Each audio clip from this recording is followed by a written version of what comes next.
Stephen says, if our socks have a hole in them and our big toe comes out of it, can we still wipe over such socks as part of our foot got exposed?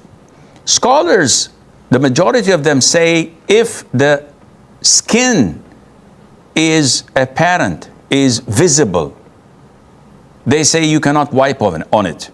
So if the socks are so thin and transparent, you can see the foot underneath, a lot of the scholars say, no, you can't wipe over that. The most authentic opinion is that you can. But just to show you that there is a huge chunk of scholars who say it's not possible, let alone to your toe coming out of it. So the most authentic opinion is that if your socks have a small hole or one of the lining is torn and you can see a little of the skin but not all of it, they say that this is negligible and is permissible.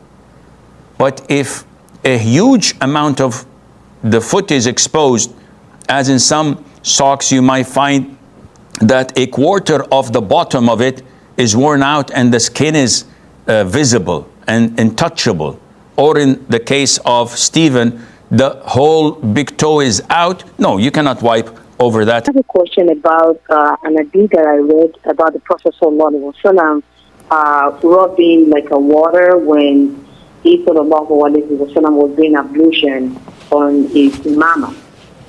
So can a woman, when we use hijab and we go out and we're going around and about, can we just wipe over our headscarf instead of having to take it off and wipe over the hair and stuff like that? Okay, so the question of Amina, if I understood it correctly, the Prophet ﷺ sometimes used to wipe over his turban, umama, or imama, and whatever exposed from his head. So he would wipe over his forelock and the rest of the turban and continue his ablution, his wudu. So she's asking, can women do the same in wiping over their hijab? It's an issue of dispute. Some say that due to necessity, this is permissible, especially if we're talking about a public place where women are performing wudu and they don't want to jeopardize exposing their hair in front of others. Others say that this is not permissible because when I want to perform wudu, I cannot come and wipe over my headdress like this, because this is not a turban. Okay, Sheikh, you're wearing it on your head.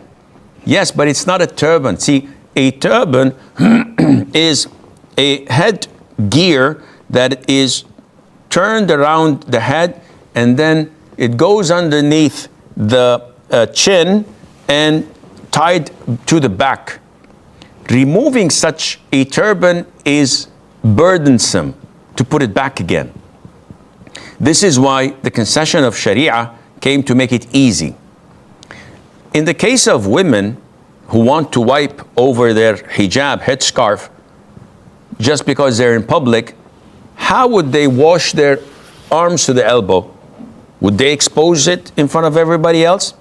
Would they expose their faces in front of everybody else?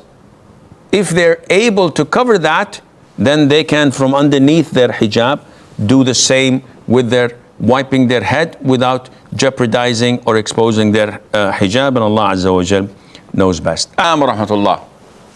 Yeah, Sheikh, so my question is, I have a couple of socks which are a bit worn out, so it's got holes in it.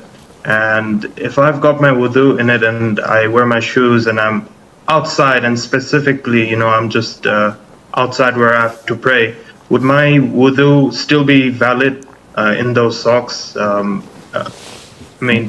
think Mu'izz, you mean, would my wudu be valid if I wipe on such socks, correct? Yes.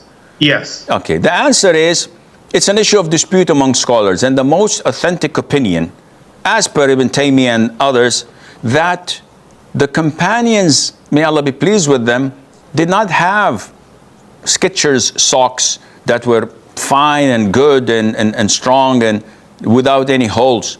They had rags wrapped around their feet, and they traveled in the deserts and over rocky mountains and the likes, which made holes in their socks, yet this did not prevent them from wiping over it. So as long as it holds the title or the description of a sock, and it sticks by itself, it doesn't fall off, and then you can wipe over it without any problem, inshallah.